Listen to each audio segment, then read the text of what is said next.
করে ঘুমায়। ও মাজুই কি রে, তুই এতক্ষণে অর্ধেক উঠারও তো ঝাড়ু দেস নাই। ঝাড়ু দে তাড়াতাড়ি, ওই যে ওদিকে পাতা পুতা পরে উঠছে, সব ঝাড়ু দে। আর শুন, এই গোসল করার সময় এই কাপড়গুলি কাইতে দিস, হ্যাঁ?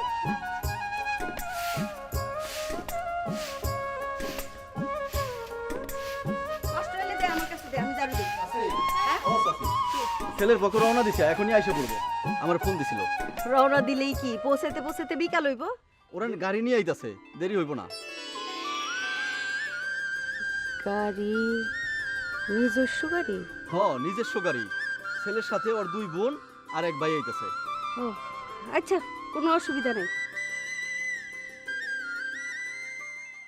চাচি, জুরি আজকে দেখতে আইব, ওরে কাম করাইতাছেন। তুমি মনে হয় আজকাল বেশি বুঝো জলিল মিয়া। এত বেশি বুঝন তো ভালো না।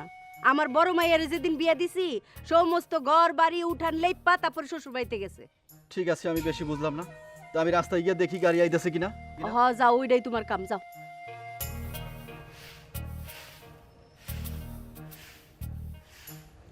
এই জুই, থাক, তোর কাম করন লাগবো না, ঝাড়ু দেওয়ান লাগবো না।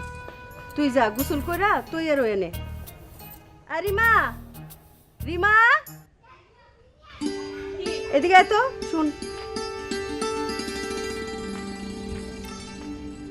এই ওরে গোসলটা করায়া সুন্দর করে সাজায় গুজায় রেডি করে দে, পাত্রপক্ষ চলে আসতেছে। যা। আচ্ছা ঠিক আছে। আচ্ছা গোসল করে আয়।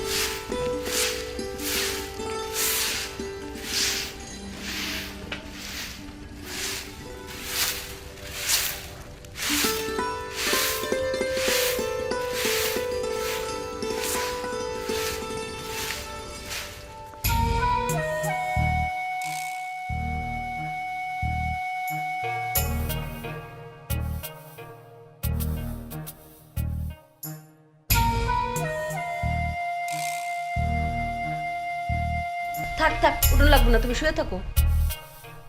তোমার শরীরের কি অবস্থা? কোমরের ব্যথাটা এখনো কমে নাই। ও আজকে তো জুইরে দেখতে আইব। হ, পাত্রপক্ষ তো রওনা দিয়ে দিছে। আমি মা হয়ে শুয়ে রইছি, এটা আর ভালো লাগে না। হ্যাঁ রে, কোনো সমস্যা